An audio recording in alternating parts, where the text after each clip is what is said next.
Good day, investors.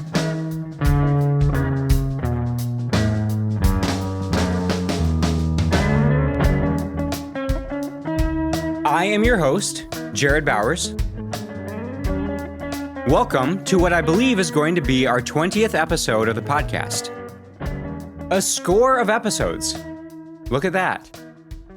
For those who pay close attention, I mentioned back in episode 12 that no one uses score for the number 20 anymore. So I'm considering changing the mission of this podcast to bring that back.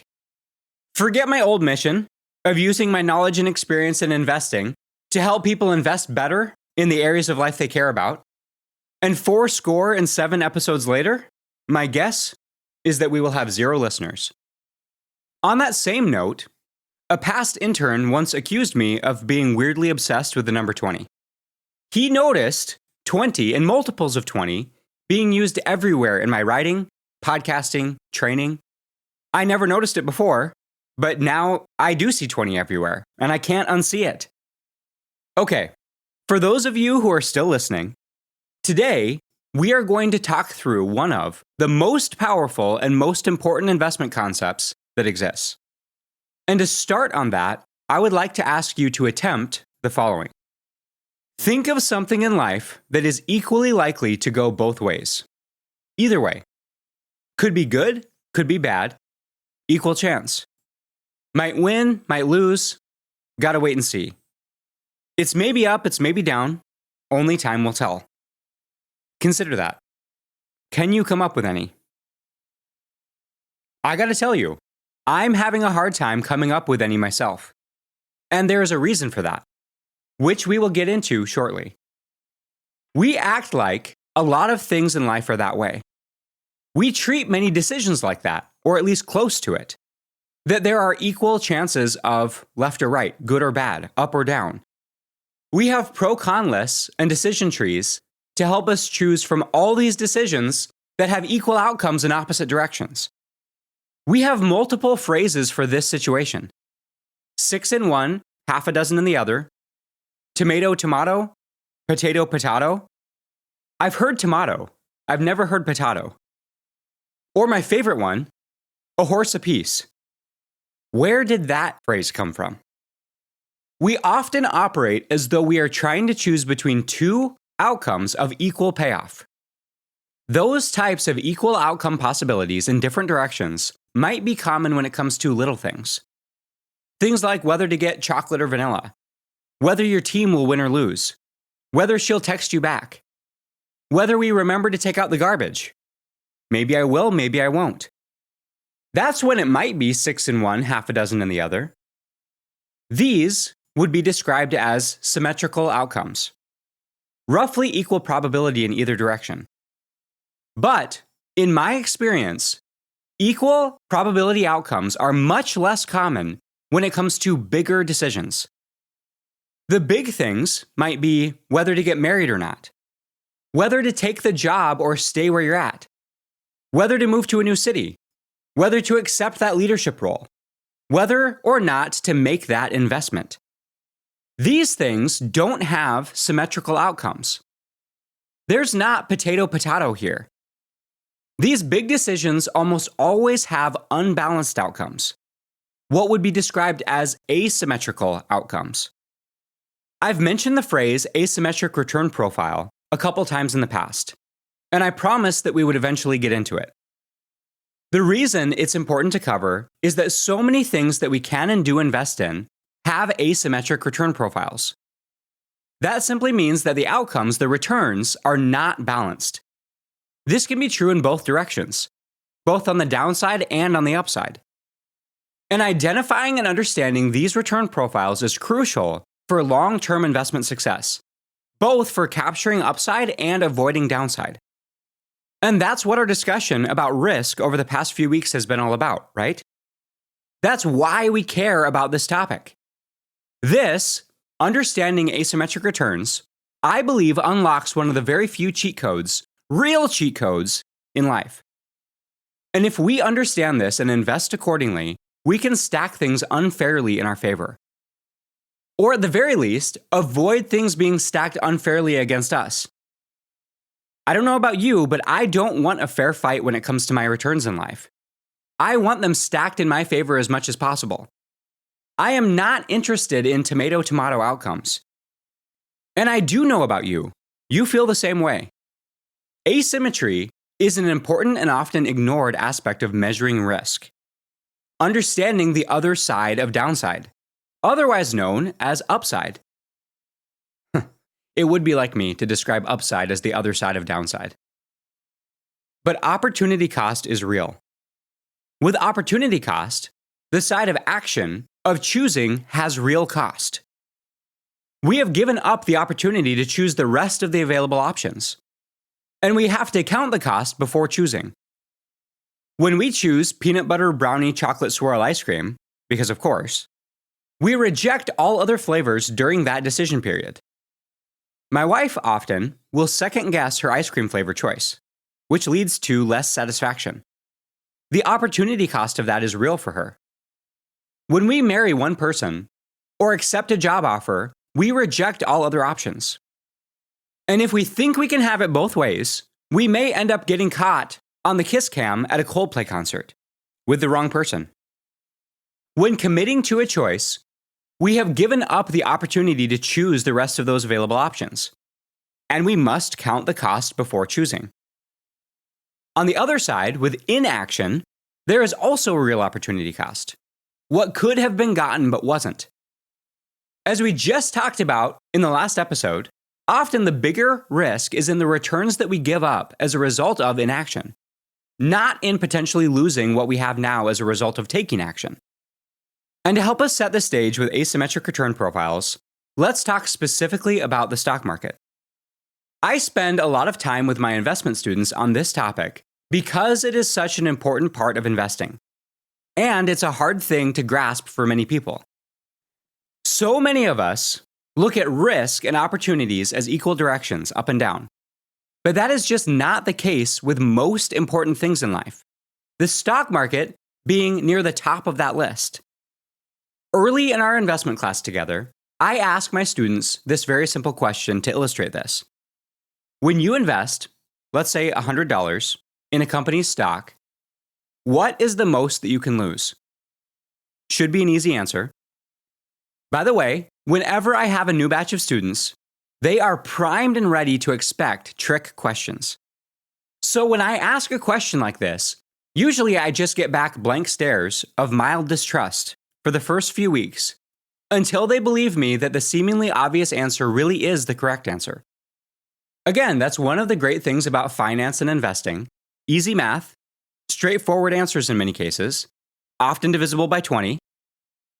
Also, I don't like trick questions. I really don't like them. I don't think that trick questions are a good way of teaching. And by trick question, I mean asking a student a question that is intentionally leading them in a direction to get them to give the wrong answer, and then pouncing on that wrong answer as a learning opportunity. Aha! Now that you've shown the class how dumb you are, let me show everyone how smart I am. No, that's just a good way of alienating your students and making them want to avoid answering your questions.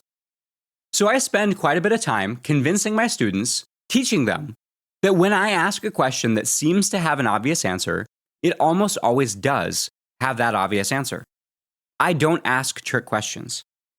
And by the way, I have a deal with each of my classes that if I do ask them a trick question, I owe them $10 each. And that has the accessory benefit that they listen to my questions more closely. They might have a chance at some easy money.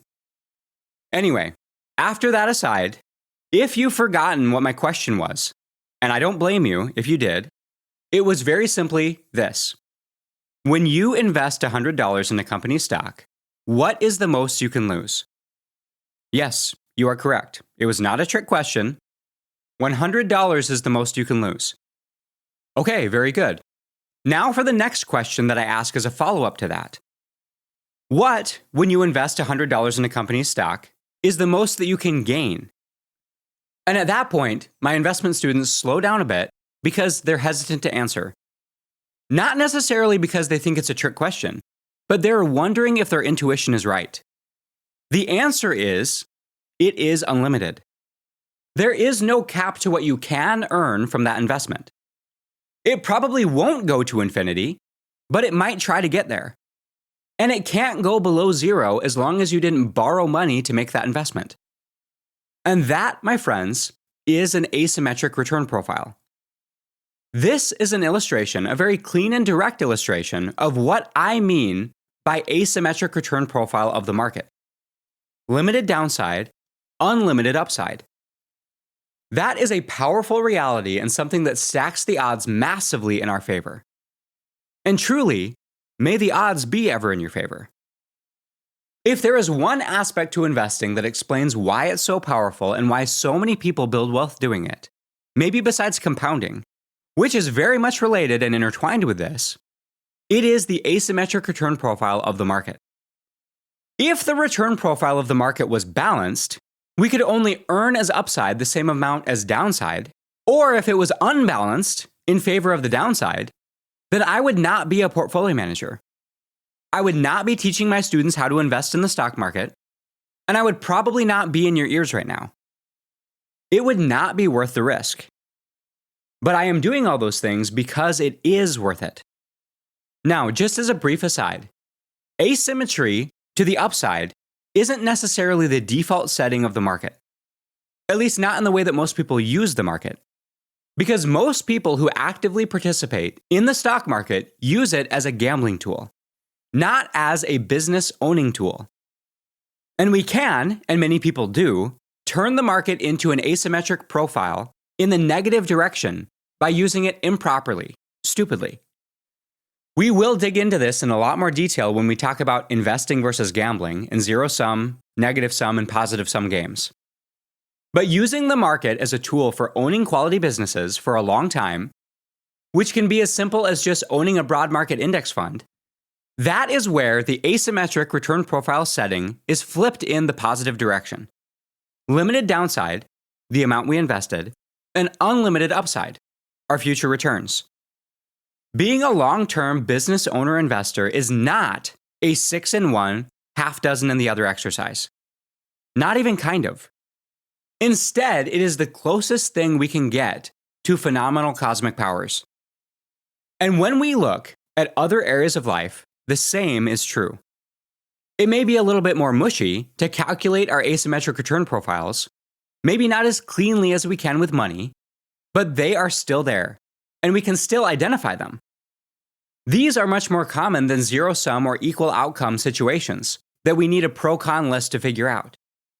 And we don't have measures like standard deviation or beta to label as risk in most areas of life. And that's probably a good thing.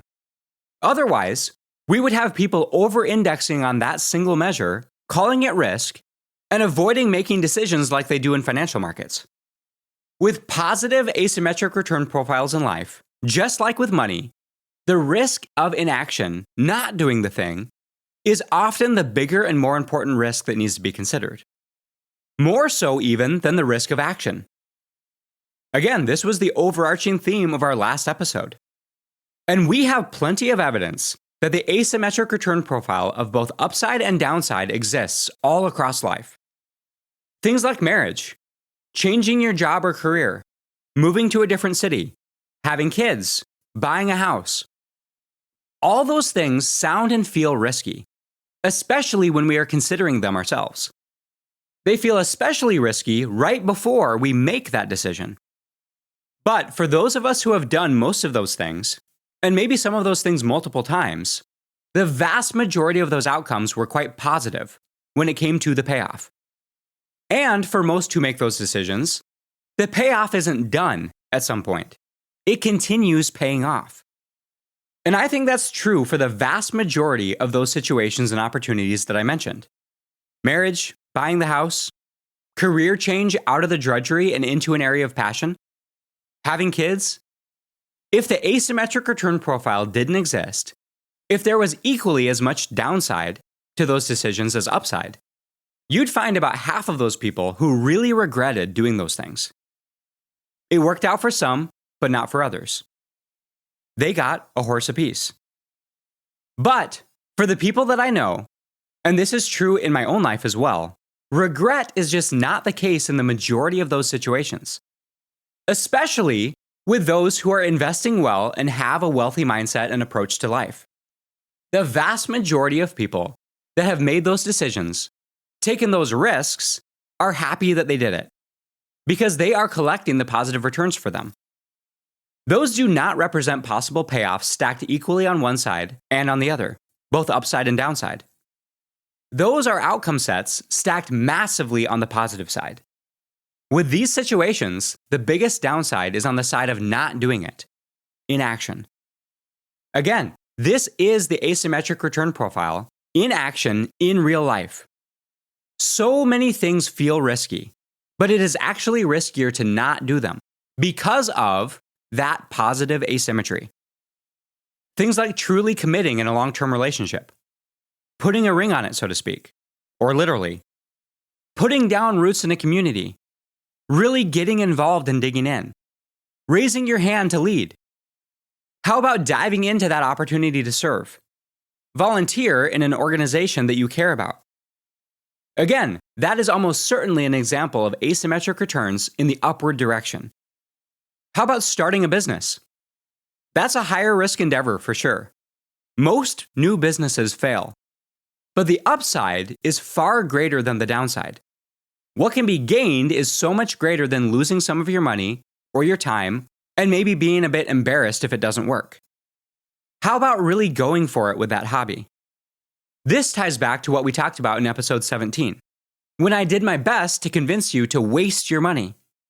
Invest in that frivolous thing that other people cock their head at and wonder, why do they spend so much money on that? I think that, if properly aligned as we talked about, is another example of greater risk on the not doing it side. And I not only tried to talk you into spending more money on that hobby, I also gave you permission, remember? That's all you need. You're welcome. You can have your spouse send their thanks to feedback@vestedjb.com. Truly, it would be fun to hear about it. Speaking of which, what about this as our next thing that has unbalanced returns? Having that difficult but honest conversation. Very hard to do. Feels risky. The much bigger risk is not doing it. Letting frustrations fester. Continuing to be misaligned. Quiet resentment that eventually becomes loud anger and irreparable damage. I know from experience, most of, maybe all of those things that I mentioned so far feel like some of the riskiest things that you can do. Marriage. Truly committing to your relationship. Buying the house. Having kids. Going after that career opportunity. Putting down deep roots in your community. Getting involved. Raising your hand to lead. Giving sacrificially of your time, energy, and money to something that you care about. Starting the business. Having that hard conversation. But looking back, my word was the risk stacked in the other direction. The downside was in not doing it, not in doing it. And I encourage you to rewind this podcast and think through when you made each of those decisions that I just listed out and how much you have learned and grown because of it. What your investment returns have been as a result of those hard decisions. And this is because when we are living a vested life and investing with a wealthy mindset, these are all examples of asymmetric return profiles with positive asymmetry. The upside is far greater than the downside. And when you can identify those, and when you have the opportunity to invest in them, you are putting yourself at higher risk by not making the investment. These are all good examples that we just talked through of asymmetric return profiles on the positive side. But to be fair and accurate, we also have to talk about asymmetry on the other side. So, what about asymmetry on the negative? Sorry, but after all that positive, I have to provide at least a small dose on the negative side. Because asymmetry does exist in the negative direction in many areas, where the downside far outweighs the upside. In those cases, making the investment is more likely to result in loss than in gain, even if there is some gain that can be achieved. When we look at our decision matrix that we talked about a couple episodes ago, I'm talking about these investments that are in the high risk, low reward category. the always avoid category of investments that we can make. And the good news is that we know what most of those areas are. They don't just sneak up on us. We don't have to spend our time being worried that they'll just happen. These are the kinds of things that we have to make an intentional investment toward. And these are the kinds of things that we have been warned about by our parents, our teachers, our mentors, and our own conscience. No surprises here. Some of them are things that we invest in that have the potential for abuse or addiction. Drugs and alcohol, substances. Another example of asymmetry on the downside would be infidelity. Physical and or emotional intimacy with someone when you are committed to someone else. Just to make sure that we're on the same page with that definition. Related to that would be pornography. Another area of asymmetric downside is theft of anything. Dishonesty, lying about pretty much anything also falls on that list. I may have started out the list a bit heavy, but there are also plenty of milder ones that are clearly in the low upside, high downside category, but that people invest in anyway. How about gambling? Sports betting? Prediction markets? This also falls into the category of potential for abuse and addiction. The upside is fun and excitement that can be had. The downside is a ruined and lonely life. One we may not think about in this way is bad driving habits, excessive speeding, reckless driving, being prone to road rage. You might get some places faster. Blowing off some steam feels good sometimes, especially when you're protected by the car, but that upside doesn't come close to offsetting the potential downside. Or how about on the money side of things? Having a habit of funding your life with consumer debt. Having a negative regular cash flow made up for with credit cards, or buy now, pay later, or tapping into home equity to cover expensive purchases. The upside you get is some things that you want right now. The downside is perpetual money stress, financial stagnation, and a high likelihood of having to give all those things and more back in the future. Another example on the less severe side would be chronic sleep deprivation, a schedule that swings around. Or how about binge eating? Limited upside, big downside. And you may feel uncomfortable hearing me refer to these things as having upsides. Yes, they do.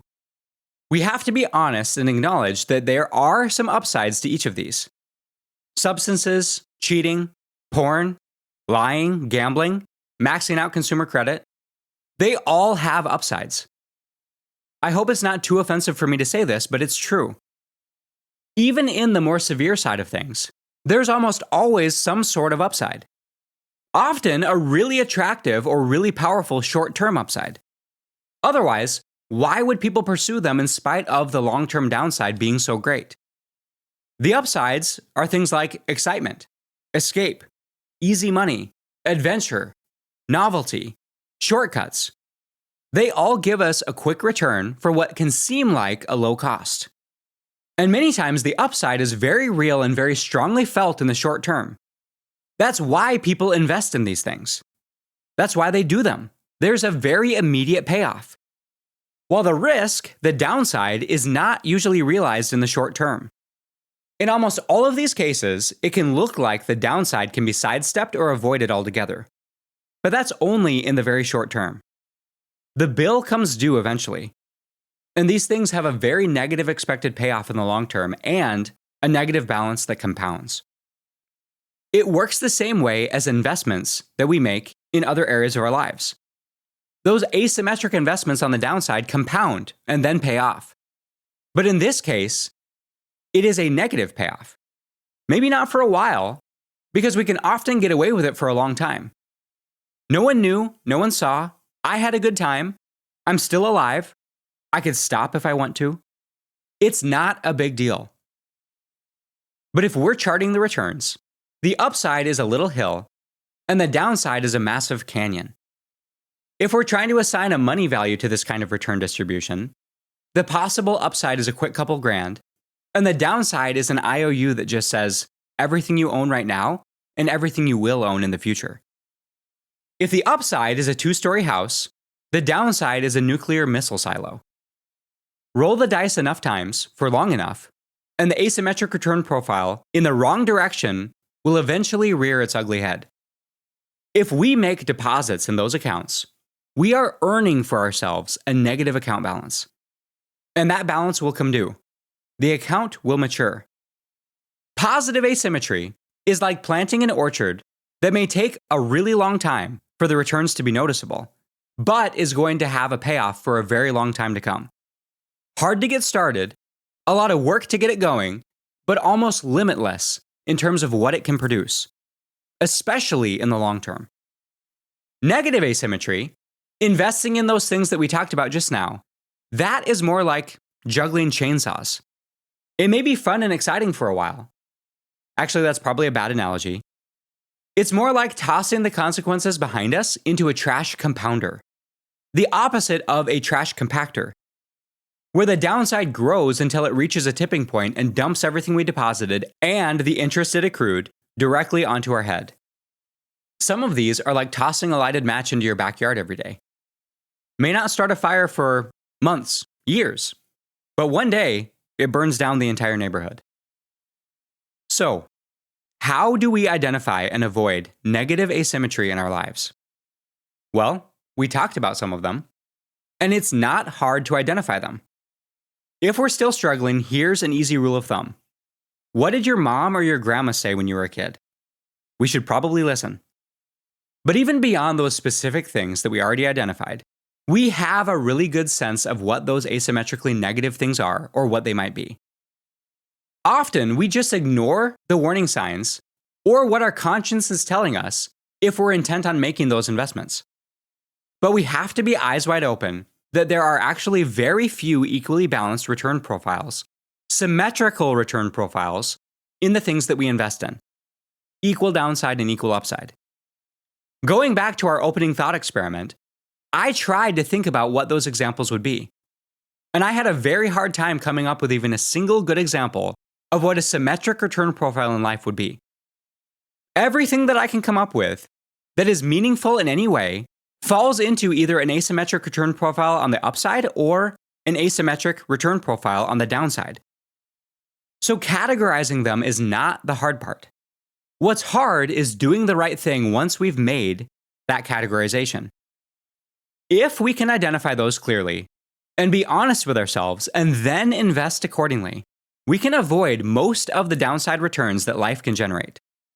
And we can stack almost all of our investments in the direction of upside returns that can be had, that can be achieved.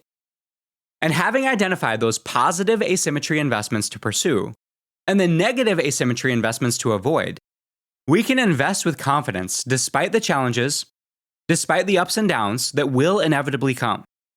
And this brings us all the way back around close to where we started in the last episode. When we apply our lens of risk, of the likelihood of permanent loss in something we value, we understand that those ups and downs, the volatility, is a very poor measure of risk. Remember, that volatility is better defined and understood as the price of admission toward meaningful returns. And I hope that we can see by now that choosing not to invest, never getting the returns that were available to us, is often the biggest piece of permanent loss of what we value. Because opportunity cost is real. What could have been or what should have been is a real cost if we failed to invest toward it or purposely invested in a different direction. Consider a life lived to minimize volatility in every area. So relationships, health, and money are kept only to what is perceived as very safe, the very steady, and therefore the very small, compared to what that life could have and should have been. Many would describe that as a very safe life. I see it very differently. That is a major loss of what could have been and should have been. And therefore, isn't that the bigger risk? That loss of capital is permanent. It cannot be gotten back. So why do we only consider risk as a loss of what was already there? A loss of what could have been, of what should have been, is just as real. We just don't act as negatively to it like we do when we had something that went away. Maybe we should. I believe that we should react and respond more strongly to a loss as it relates to opportunity cost. What could have been but wasn't. Remember our example of Warren Buffett from the last episode. His greatest investing mistakes, as he measures them, were the investments that he identified but did not make, or sold too early. And because of the asymmetry of returns of so many of the important things in our lives, the greater risk is on what is given up through lack of investment, not on what might be lost through attempted investment. So, how do we stack our investments on the positive asymmetry side and avoid the negative side? Well, I would say we should probably consider the decision matrix we talked about earlier. Low expected return, high risk of loss, avoid. High expected return with low to manageable downside, pursue. I'm not a fan of cheat codes, hacks, shortcuts in general. I'll probably have a dedicated episode on that topic in the future, almost certainly. But a huge hack, unlock, cheat code, whatever you want to call it, and in this case, I would just call it foundational investment truth, is understanding asymmetry and what things fall into which category. If you identify those things accurately, then all you have to do is align your investment accounts, your investments of time, energy, and money, toward the things with positive asymmetry and away from the things with negative asymmetry. And if you do that, you are pretty much set. You might say easier said than done, but is it? I wouldn't call myself a rule follower per se. You can ask my friends and family about that. I sometimes push against arbitrary rules, and I often ask questions about whether a rule makes sense. But I do like to set rules for myself as it relates to asymmetries. Those rules are almost always entirely related to asymmetric return profiles that I've identified in my life. And I take those rules very seriously as a result. So I'll talk about some of those rules around negative asymmetries first. One example is I don't drink alcohol or even consider touching other substances that have addictive potential other than caffeine. Caffeine is performance enhancing and mildly dependence inducing, and I do use it. But substances beyond that are just a very simple no. I don't draw a hard moral line on something like alcohol, but this rule works wonderfully for me. And I think that it would work wonderfully for others as well. Another example, I don't keep my phone private from my wife. The downside of hiding anything from her is so much greater than not doing that. It's not because she needs to keep an eye on me. It's because I feel very strongly in not doing anything that needs to be kept secret, especially from her. And if I check that box, that alone avoids a massive amount of asymmetric downside. Related to that, I do my best intentionally to not place myself in situations where I even need to consider whether I will be faithful or not, emotionally or physically. Because I do not want to rely on my willpower or my judgment in the moment if I can just remove the need to exercise willpower and good judgment altogether. We'll talk more about willpower and portfolio design and rules around that in the future. Another example is I do not give myself access to money that isn't mine. You may be surprised to hear that from me. Being a portfolio manager, handling hundreds of millions of dollars, as well as how involved I am in all the nonprofit work that I do, which involves raising tens of millions of dollars over the years. But I do not ever take possession of it myself, and I make sure that I cannot touch it. I can direct money based on very well-established directions and rules that have been set by my clients, by the organizations that I help lead.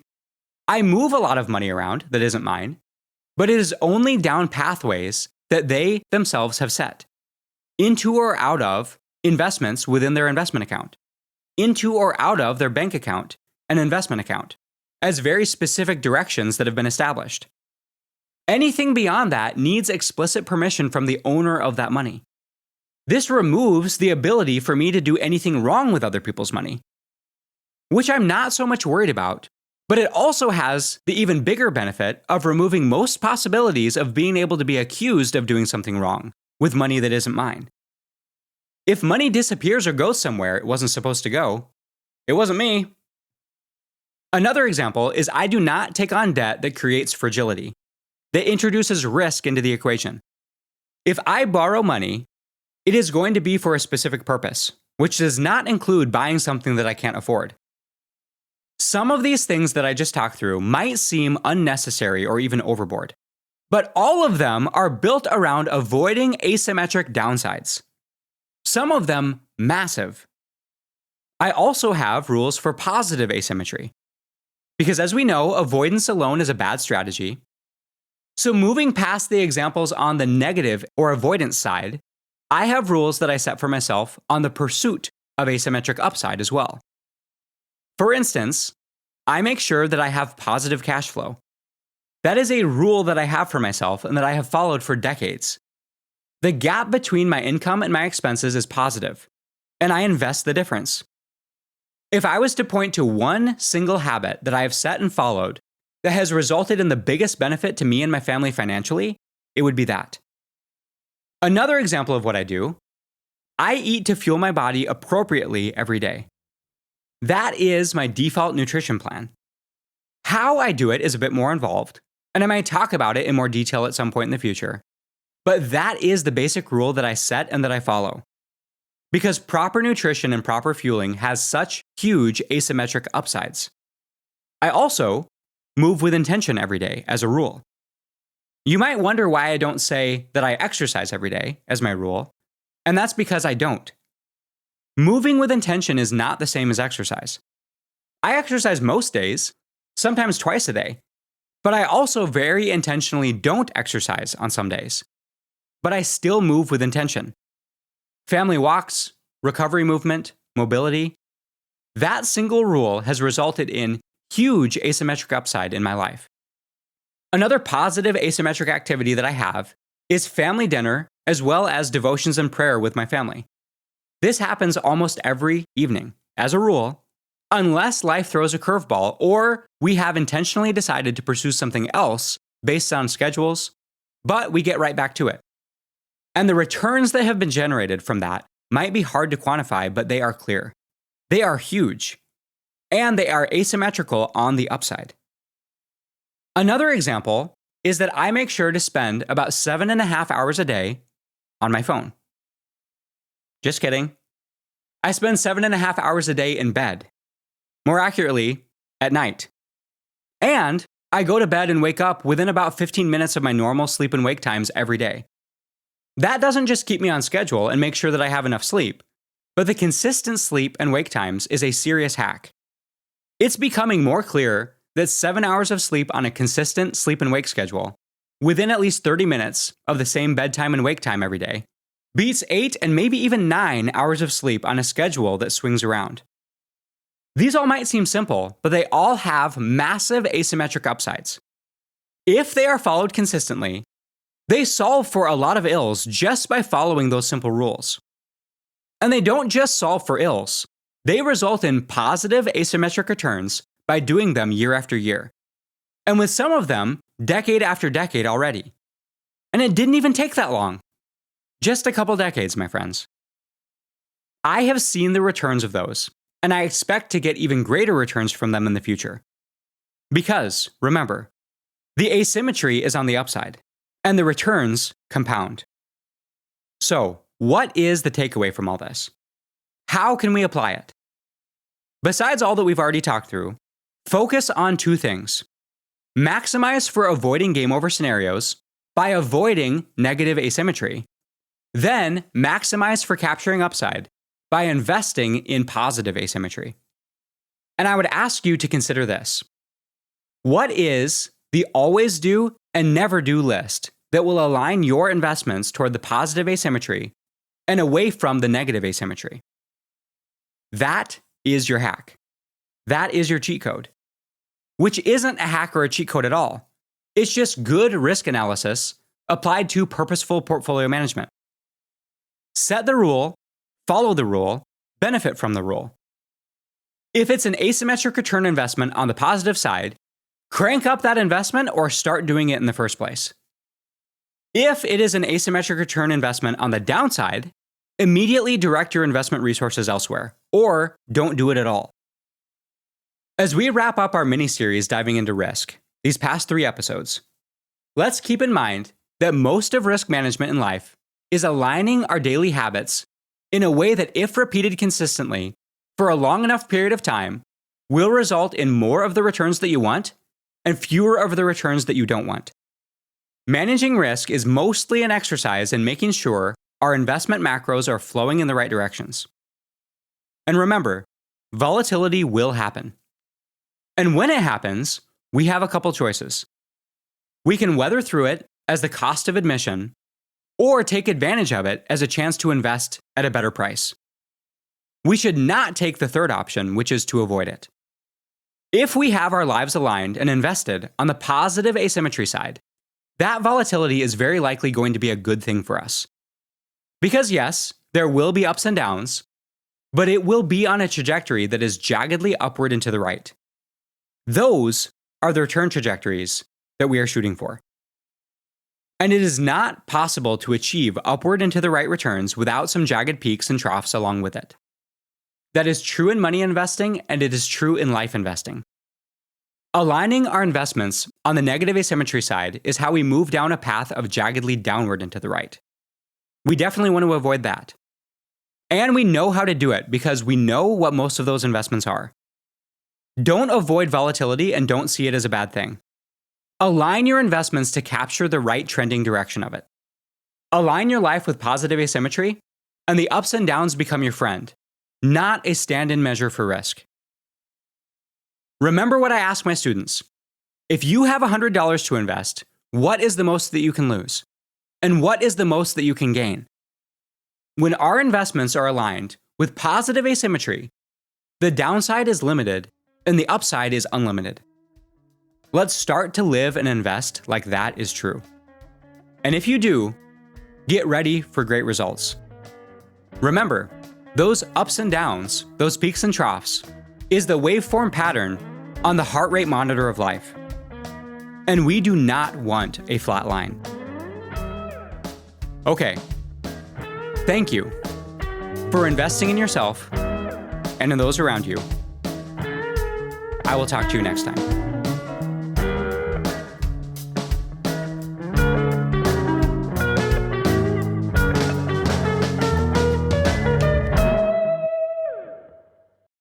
Isn't the stock market, really risky? No. Being broke is really risky.